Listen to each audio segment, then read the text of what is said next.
వక్ఫ్ board పై చాలా చర్చలు జరుగుతున్నాయి. నిన్న లోక్సభలో ఆమోదించారు ఈ వర్క్ బోర్డ్ ని. అయితే మొత్తం 520 మంది సభ్యులు ఉంటే లోక్సభలో ఓటింగ్ లో పాల్గొన్నది 288 మంది. అంటే 55.35% మంది మద్దతు ఇచ్చారు. 232 మంది అంటే 44.62% వ్యతిరేకించారు. భారతీయ జనతా పార్టీ, బీజేపీ మరియు దాని మిత్రపక్షాలు బిల్లుని మద్దతు ఇవ్వగా కాంగ్రెస్ నేతృత్వంలో ఉన్న ఇండియా బ్లాక్ దీన్ని తీవ్రంగా వ్యతిరేకత వ్యక్తం చేశాయి. నాకు అర్థం కాని విషయం ఏంటంటే వర్క్ సవరణ బిల్లు స్వాగతిస్తూ సంబరాలు చేసుకుంటున్న ముస్లింలు ఉన్నారు, అదే ముస్లింలు వ్యతిరేకిస్తున్నారు. అందులో ఉన్న కొంతమంది స్వాగతిస్తున్నారు. ఈ బిల్లుకి హిందూస్ ఎందుకు స్వాగతిస్తున్నారంటే వర్క్ బోర్డు బెట్ ద్వారకాపై హక్కు ఉందని చెప్పుకుంటుంది.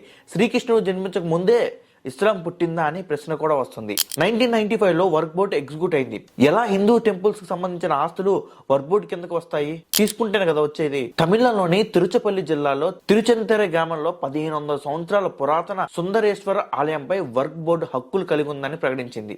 రాజగోపాల్ అనే రైతు తన 1.2 ఎకరాల భూమిని విక్రమించేందుకు ప్రయత్నించినప్పుడు స్థానిక రిజిస్టర్ ఆ భూమి వర్క్ బోర్డు కింద ఉందని, విక్రయం కోసం వర్క్ బోర్డు నుండి అనుమతులు పొందాల్సిందని తెలియజేశారు. ఈ మార్పులను ప్రభుత్వం అవినీతిని తగ్గించి వర్క్ ఆస్తుల నిర్వహణకు పెంచడానికే ఉద్దేశించినప్పటికీ విపక్షాలు మరియు ముస్లిం సోదరులు ఈ బిల్లుపై విమర్శలు వ్యక్తం చేస్తున్నారు. వారు ఈ సవరణలు ముస్లిం సమాజానికి అన్యాయం చేస్తారని, వారి ఆస్తులపై హక్కును తగ్గిస్తాయని ఆందోళన వ్యక్తం చేస్తున్నారు. ఈ బిల్లు ప్రస్తుతం లోక్సభలో ఆమోదించబడింది మరియు రాజ్యసభలో చర్చకు సిద్ధంగా ఉంది. భారతదేశంలో వర్క్ బోర్డు సుమారు 8,72,324 ఆస్తులు నిర్వహిస్తున్నారు. దీని మొత్తం పోలిస్తే 9.4 లక్షల ఎకరాలు అన్నమాట. మరియు వీటి అంచనా విలువ 1.2 లక్షల కోట్లుగా ఉంది. ఈ ఆస్తులు వార్షిక ఆదాయం సుమారు 163 కోట్లు మాత్రమే. ఇది వారి మార్కెట్ విలువతో పోలిస్తే చాలా తక్కువ. అందులో 7% వర్క్ బోర్డు నిర్వాహకులకే వెళ్ళిపోతుంది.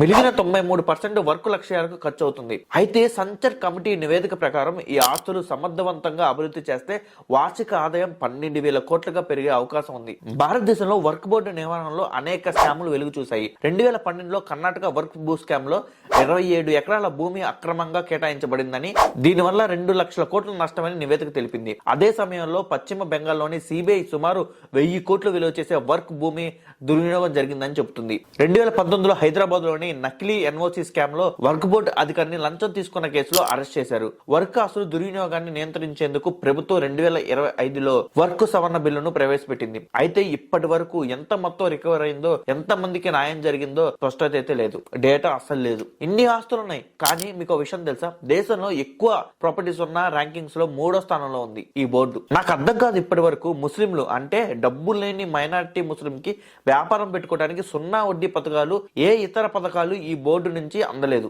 ఇంకా సెంట్రల్ గవర్నమెంట్ కొన్ని పథకాలు పెట్టింది. ఆ పథకాలు ఇప్పటికీ ముస్లిం సోదరులకు అందుతున్నాయి.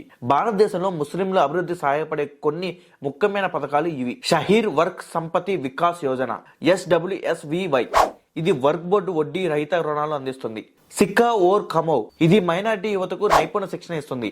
ప్రధానమంత్రి జీవన వికాస్ కార్యక్రమం, ఇది మైనార్టీ ఆర్థిక, విద్య, ఆరోగ్య రంగంలో అభివృద్ధికి మద్దతు ఇస్తుంది.